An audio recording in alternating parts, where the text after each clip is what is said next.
Hello and welcome to ILTV's Insider. I'm Aaron Porras, and our main topic tonight, Israel's Jewish character and the balance between religion and state.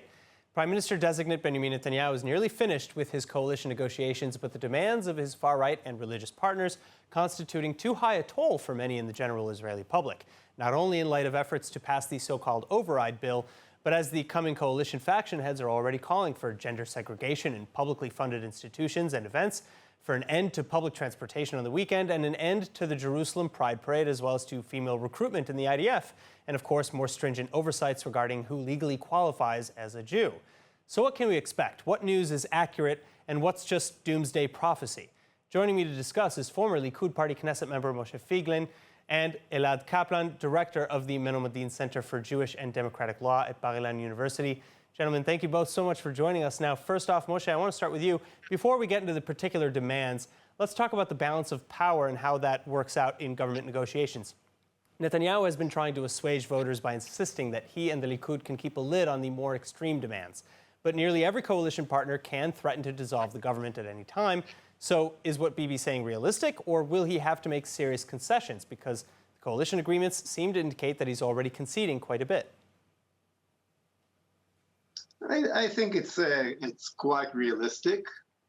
What we see now is more smoke with no real fire. That's my assumption. That the average person in the street will not feel a real change. I believe, unfortunately, and of course. The left politics that lost the election find something to to yell about, but it's not. I suggest everybody not to take these carry on of Lapid and Gantz and Eisenkot and people like that too serious. Elad, same question. Well, I think these upcoming coalition agreements are a threat to Israel's identity as a Jewish state. They may also be a threat to Israel's identity as a democratic state. But first of all, they're a threat to Israel's identity as a Jewish state. Many members of this coalition are talking about strengthening Israel's identity as a Jewish state. But you can't strengthen Judaism by alienating the Israeli public or disenfranchising them from their Jewish identity. You can't strengthen Judaism by increasing the government's rabbinate's stranglehold over religious services. And you can't strengthen Judaism by pushing away world Jewry and creating a gap between the state of Israel and Jewish communities around the world. These things are hurting Judaism. I have many friends who voted for this coalition, who voted for different parties in this government for many understandable reasons. There are people who are worried about the economy and the growing inflation. People are angry and frustrated that not enough has been done to stop terrorism and increase security on the streets, mostly in the north and south of Israel. But very few people voted for a narrow and close-minded takeover of their Jewish identity. And yet that was the first thing that was signed in these coalition agreements. That was the first thing Netanyahu signed with the ultra-Orthodox and the extreme parties. And really, I'm turning to my moderate and liberal friends in the Likud in a call to just wake up. I mean, will you give in to every single request of the ultra-Orthodox parties and the extreme parties? Just hand over the keys for Israel's identity as a Jewish state?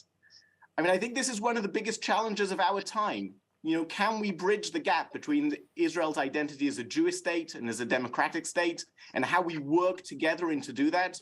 And we see every single clause that was signed with the ultra-Orthodox parties and the extremist parties undermines Israel's identity as a Jewish state. And I see that as a real threat.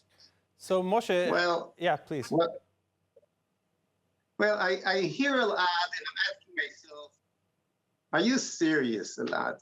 Do you really mean what you're saying? I mean, this government, the Likud itself, I'm a member of Likud.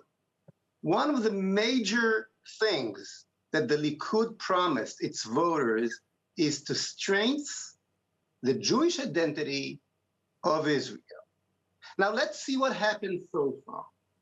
For over 2 decades, you guys, the most leftist parties and forces in Israel managed to get into the educational system of Israel with the most extreme leftist, dangerous groups that parade terrorists, like the New Israel Fund, that help the most extreme agendas in Israel, and of course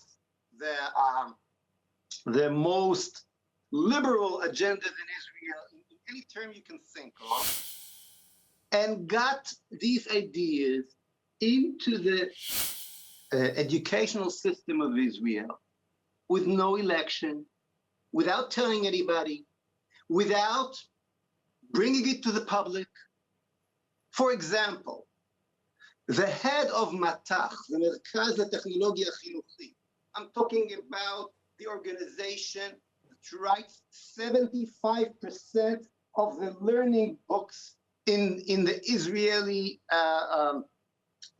schools today, is the deputy of the New Israel Fund organization, which is one of the most extreme leftist organization in Israel.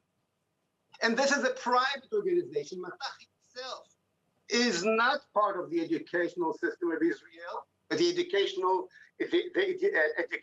ministry in Israel, but they got into the system. Now come Avi Maoz, promised his voters that he's going to make some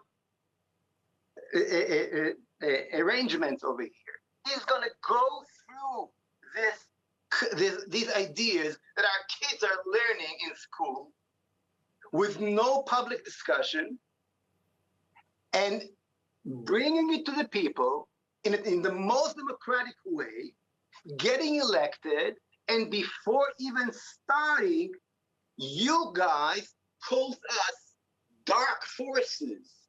Well, let me tell you something, Elad. When you're talking about Jewish identity, okay, a gay parade in Jerusalem, to my opinion, has nothing to do with Jewish identity. Now, I'm not getting into the subject of if I'm for it or I'm against it, but trying to say that Jewish parade in the Israeli capital, in the holy city of the Jews for the last 4,000 years, is Jewish identity, okay? That's ridiculous. That's ridiculous. How would you characterize the parade from a democratic position, however? Not just a Jewish position. I think, if you ask me what, I'm not on Avi Maoz's side. Don't misunderstand, okay? I think that we should have the less involvement of the state in every aspect of our life, including education. I think we should have a small, over land, of course, but small state, very small government, okay? I think we should have the voucher system where the parents decide what their kids are going to learn in schools. But taking into account that this is not yet the way Israel is functioning, then yes, those who win in a democratic way have the right to decide what the kids will learn and what they won't. Right, and the fact that you lost the election do not mean that you're talking about that the one who won the election are dark people. So Moshe, I want to give Elad a chance to respond. That? Well, I'll just start off by saying, I mean, I'm not going to be turned into a straw man. I'm religious, Zionist, halachically observant. I'm part of the religious community in Israel. And I think that Moshe is actually really missing the point. Because the initial goal of Avi Maoz and the Noam Party isn't to fight radical progressive values. For the reason is because they hardly exist in Israeli society. They may be a few programs that very few schools actually choose. They don't pick them. I'm sorry. But he has another goal. Moshe, he has another goal. Sorry to interrupt, but you have no idea what you're talking about. Well, I think Moshe.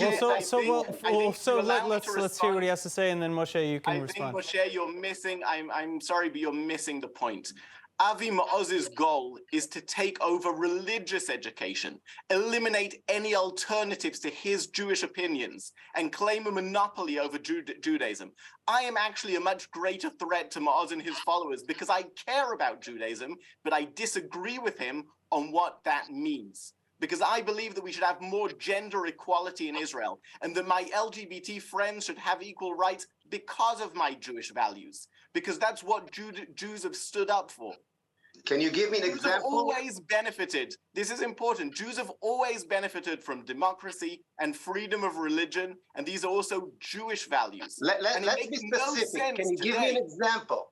Can you give me an example? Just giving, words in the air. Where in Israel there is no gender equality, as you call it? Give me an example. I want to Well, hear. let's have a look. Let's have a look at what's in the coalition agreements. For a start, it's a takeover of religious education, defining religion as something which identifies only with extreme and ultra-Orthodox parties. Excuse me. I want you to explain me what you just said. You said you want to have a gender equalation in Israel. Can you give me an example? Where there's no Israel is and has been a beacon of human rights and equality.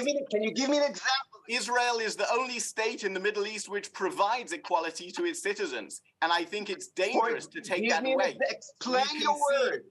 The number of quotes, Moshe, the number of quotes you can find of Avi Maoz against the LGBT community and against gender equality is absolutely endless. And let's see what he's advocating for. You only have to listen to what he says. You don't need to guess. You don't need to read his mind. You just need to read Elad, his post. the difference between you and me is that I am talking about reality in Israel.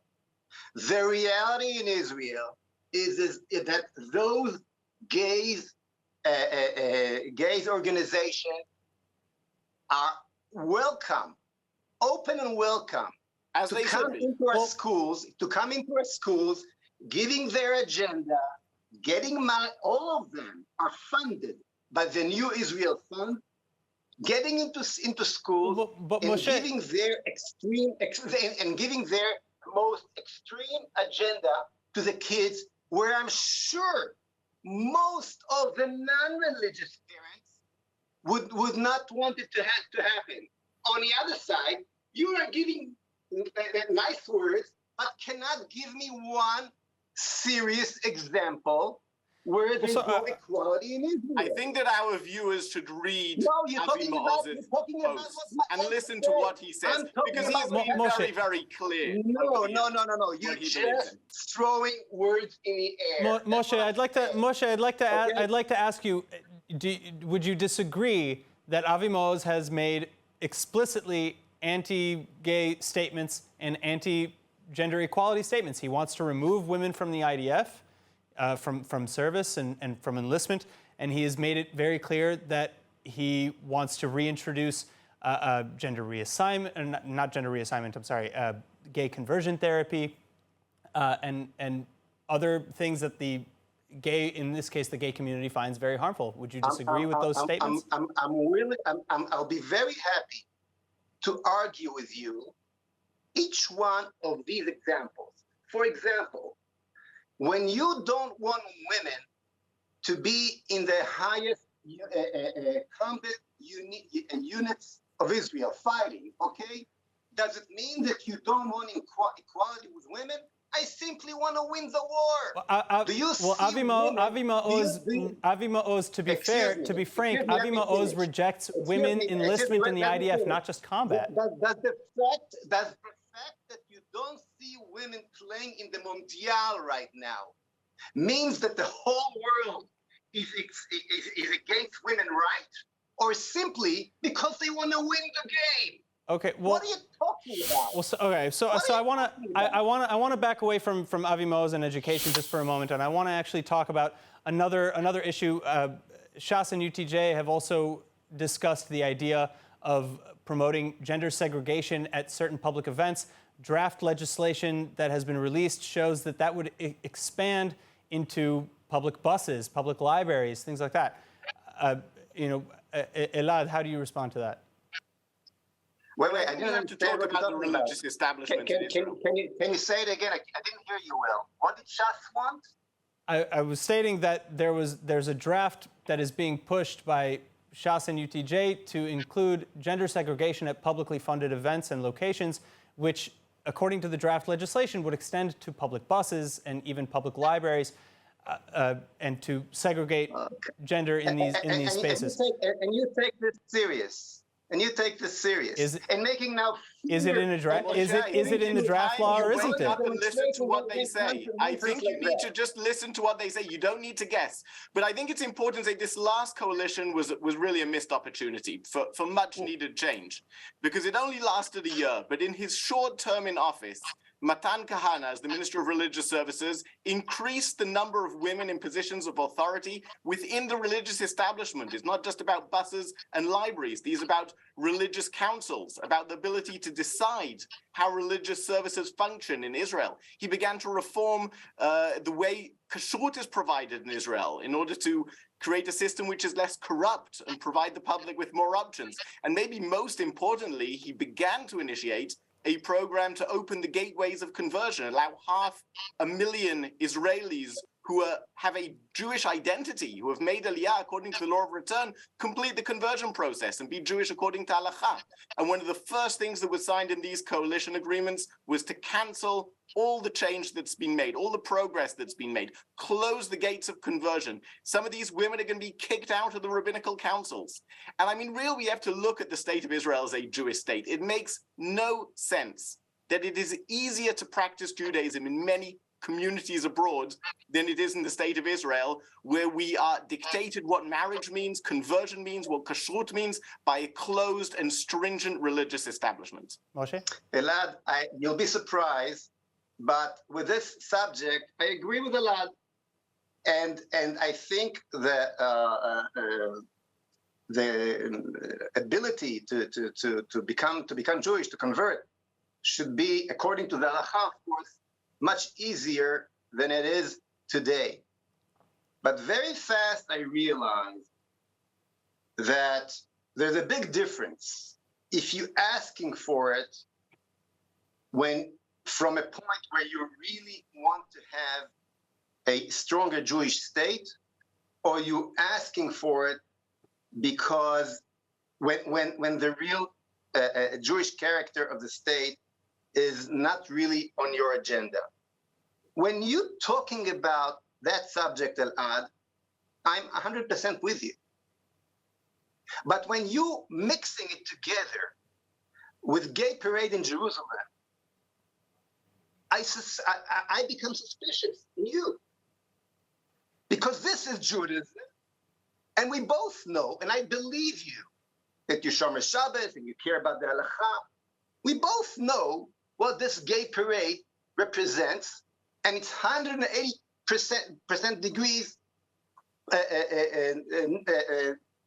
towards the other side of any kind of Judaism. We both know that.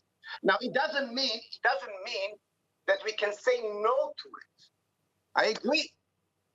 But it seems like you are marching on the way.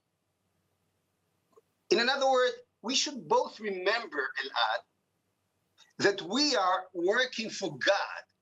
He's not working for us. And it seems like you somehow tied God to work for you. And I think that is actually an important statement. God is not working for us, and he is not working for Avi Maoz or the Orthodox parties within the coalition. And many of them think that they have God in their pocket, that God belongs to them, and he actually does not. I agree 100%, but always remember that point. And I think these two examples that we just gave are perfect examples. On one hand, the system today that make conversion to people who really want to join the Jewish nation is much harder than it should be according to the I agree. And it's a big problem.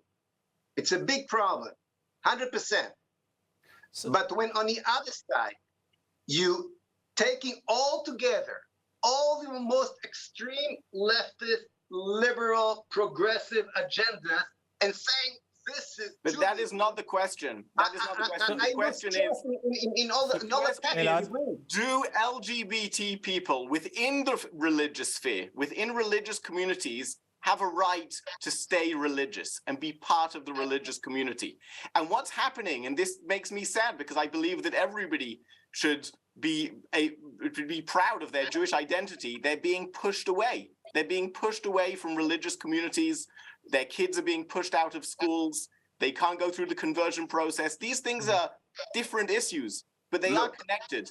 Are we pushing people away from Judaism? And if we are, as I think these coalition agreements are doing, then we're threatening the Jewish identity of the state of Israel. I Final assume comments? you're talking about the reforms, for example, just to make sure that I understood you right. Which reforms? You're talking about the reform movement, I guess. No, not at all. I'm talking about the right of religious gay couples to stay part of the religious community. That's why many of my friends march in Jerusalem. Okay, so let's say, okay, thank you for being specific. So let's talk about it. Moshe, final comments. I'm sorry to say, but go ahead.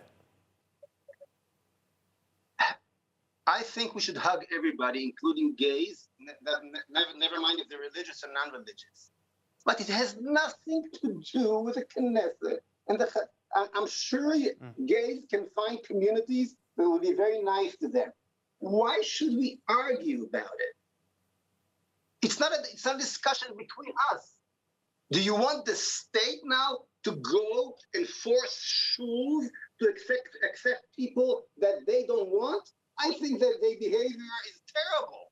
But do you want to force on them? Read Avi Maoz's posts. You should read his posts and the way he wants to use his authority and his unit, which he defines as a unit of Jewish identity, using it as a weapon. So, gentlemen, I'm sorry to interject here. I'm so sorry to have to interject here. I am very thankful that I think at parts of this discussion, while we don't agree on everything, we were able to find some common ground. Thank you again, Elad Kaplan and Moshe Feiglin. Thank you so much for joining us. And everybody at home, thank you as well for watching. I'm Aaron Porras. This was ILTV's Insider. Please tune in next time for more on everything Israel, and let us know in the comments online if there's a topic you'd like us to cover next. And finally, for more of the latest updates from Israel, make sure to subscribe to our newsletter at iltv.tv. Thank you again. Be well, and we'll see you soon.